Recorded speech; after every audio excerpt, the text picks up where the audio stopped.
Hello church. Today I want to talk to you from 2 Corinthians 4:16 to 18 and Ephesians 6:13 to 20. Now sometimes we can go from one thing to another and it can seem relentless. Sort of one problem or one issue straight into another one. But what Paul says in 2 Corinthians 4:16 to 18 is, do not lose heart. Though our outer self is wasting away, our inner being is being renewed day by day. For this light momentary affliction is preparing us for an eternal weight of glory beyond all comparison. Wow, I'll read that bit again. For this light momentary affliction is preparing us for an eternal weight of glory beyond all comparison. Wow. As we look not to things that are seen, but to the things that are unseen. For the things that are seen are transient, but the things that are unseen are eternal. So what do? We go through these things, we go from one issue to another, we go from one problem to another one. Don't lose heart. Don't lose heart. They're not worth comparing. So what do we do about it? How do we stand? Right, Ephesians 6:13 to 20. Paul says, put on the full armour of God. It's a choice. Put it on. So that when the day of evil comes, you may be able to stand your ground.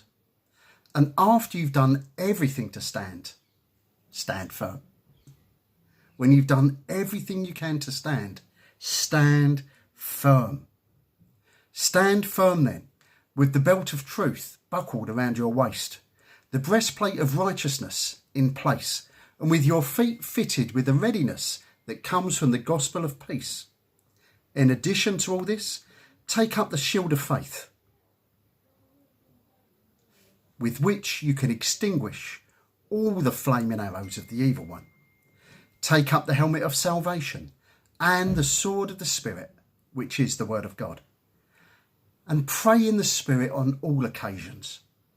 And with all kinds of prayers and requests, with this in mind, be alert and always keep on praying for all the Lord's people. Prayer is a key. And so is Paul using this analogy of putting on this armour.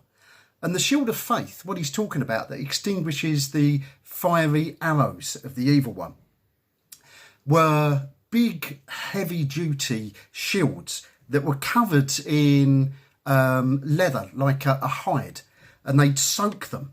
So when the enemy, and this is all to do with military invasion, if they was taking over a city as the Roman army advanced, and the enemy would fire these flaming arrows at them, as they hit the shields, they'd literally be extinguished. And that's what our faith is like. And surely this is when our faith becomes active. When we're going through trials of many kinds, put on the full armour of God. Stand firm. Be truthful. Guard your heart. Put on the breastplate of righteousness. Have your feet fitted with shoes ready for the gospel of peace. The helmet of salvation. Guard your mind. Stand in faith. Because these things are really not worth comparing to the glory that's going to be revealed in us. God is for you, especially during the trials. And if you want to pray for me, I've been through a few things since December. January has been a month of trials physically, honestly. But if you want to pray for me, pray as Paul asks in verse 19 onwards. So this is Ephesians 6:19.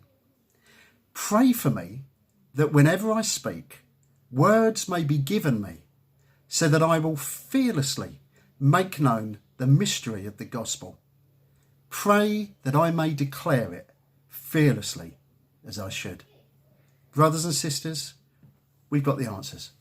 We know the truth. And in that truth, we have true freedom, even during the trials. So be blessed, and I'll see you on Sunday. Bye for now.